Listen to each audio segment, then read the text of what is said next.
Hello, so today I'm gonna talk about English pronunciation in the global world, and my reference is FutureLearn. So today, okay, we'll start with what is FutureLearn. FutureLearn is an online learning platform in partnership with 23 leading universities to provide learning opportunities that let you gain new skills. And today's presentation is about week 4 of English pronunciation. So this is my content. Today we'll talk about three important factors: sub suprasegmental features, stress, cross-language differences, intonation, pitch, and linking and fluency. So, three important factors: intelligibility, credibility, and identity. So, while speaking in English, while doing a presentation, or while pronouncing any word in English, you have to be intelligible, which means you have to be understandable because um, you have to know how to pronounce some words, how to pronounce some vowels and consonants to be understandable. And it is great to be understandable because it is a great way to communicate. And if you're not understandable, I think communication will a little bit lag. So being understandable or intelligible is very important. Then we have credibility, which means trustfulness. So native speakers tend to be more credible than non-native speakers because they know their language and they are more reliable. Sorry, they are more reliable with their own languages. But you know, if you want to talk in English or in different language rather than your mother language, being credible can be hard, but it's not something that is like impossible to achieve, and you can practice it by, pronouncing great. And then we have identity, which means while speaking another language, you have to know your identity as well. Like you cannot deny your identity because okay, now I'm speaking English, but I know that I'm Turkish and sometimes I sound like a Turkish person because I'm Turkish and I'm okay with that. I'm not just gonna deny myself and say like, oh, I have to sound like more American. I have to sound like more British. No, it's okay to be you know it's okay to know your identity and embrace your identity. And then we have, okay, sorry, segmental features. There are four different features. So the first one is focusing function, which is directing attention while speaking in English, while saying a sentence.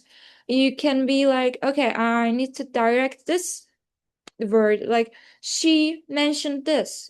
While saying she mentioned this, I'm directing she because it is the main topic that I want to talk about. It's like the she is important part, so I focus on that, and this is focusing function.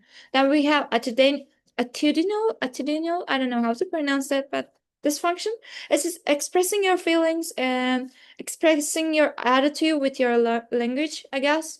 And then we have grammatical function, which is like rules of subject, object, verb, and blah blah blah. And then we have the discourse function, which is coherence, which is understandability. And then we have the stress. So stress is the degree of force, loudness, and length given to syllable or word. It could be like table, develop, or information. And then we have an example right here. If I pronounce the word contest like contest, it means like a noun. But if I pronounce it like contest, it turns into a verb. So it is important to focus on the stress because it can change the meaning of a sentence. It can change what you want to say. It also helps distinguishing the word meaning and organizing the sentence rhythm and meaning. And it also makes the speech more natural and intelligible, I guess. So non-native speakers should focus on stress as well. And then we have two types of stress in English. In other languages, we don't have that much stress, and even some languages we don't even have a stress. Like they don't know what stress means, and I'll mention it in the next slides. But in English, we have two different. The first one is word stress, and the second one is sentence stress. Word stress is like stressing the word, like the parts of the word, like while saying record or versus record.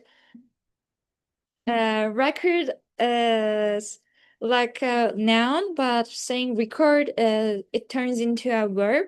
And as I mentioned with the context, it's the same type of thing. And then we have the sentence stress. Like an example, I didn't say she stole the money.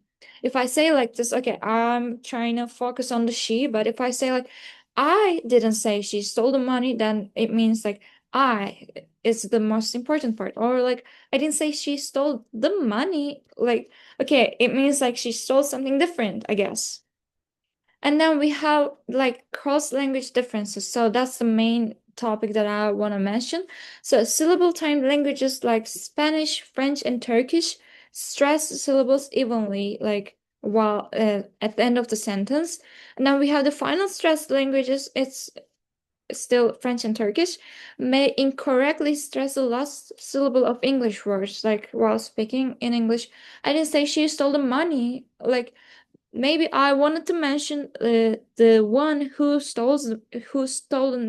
stolen the money. Like I didn't say she stole the money, but in Turkish we usually say I didn't say she stole the money, or like in French as well, I guess. So it can be confusing and it can change the meaning of the sentence. Even though the sentence is the same, the way you say it can change a lot. And then we have the tone languages, which is like a Asian languages, I guess, Chinese and Thai. It may confuse stress with tone because like they don't have stress and they sometimes use tone to differ words. Like the same word can be different while saying in different tones. Like I can say language and then language. Like it could be two different things, but in English we don't have that. So non-native speakers may find English hard because of this, because their mother languages don't have that. But it's okay to understand that. And then we have the intonation. Intonation is the rise and fall of the voice during speech, and it reflects the speaker's attitude, emotions, and sentence type. Like a rising tone can be yes, no questions or uncertainty, like I'm not sure about this or whatever. And a falling tone can be like a statements or WH questions or comments. You should do this, or I should have done this, or and the fall rise is like politeness, hesitation, doubt. Like yeah, nah, it could be hesitation or doubt. So this is intonation, and then we have the pitch. Pitch refers to how high or low a sound is in speech. For example, while saying really, it could be like a excitement, but when I say really, it could mean that I'm angry, or when I say really, it could mean that I'm sad. So pitch is also important while speaking English because it can definitely cause some non-understandability, non-understand what? Like it could cause some problems with the intelligibility. So while saying really, I can be excited, but when I say really, I could be, mad. So it is important to focus on pitch as well as the other topics actually. Yeah, in intelligibility, if we want to focus on intelligibility, these topics are very important. And then we have linking and fluency. Linking is when words are connected smoothly in speech so that sentence sounds natural and fast. And fluency means speaking continuously with good rhythm and without long pauses. But pauses is okay because when you do pauses, it actually gives you time to think, and it actually gives the listener to think about what you say. So pauses is great and you can use it. And fluency, maybe I'm not fluent in English, but I'm trying to be more fluent by pausing or by, linking my sentences, or, having like an accent while speaking, or using some understandable words. And these are also important, but it can be hard for non-native speakers. But I think if you practice a lot, I think you should not you should, but you can improve this. You can improve your fluency, your intelligibility, and your credibility. But identity is something that differs from person to person and culture to culture. And I think that's all I'm gonna talk about in this presentation. And thank you for listening to me.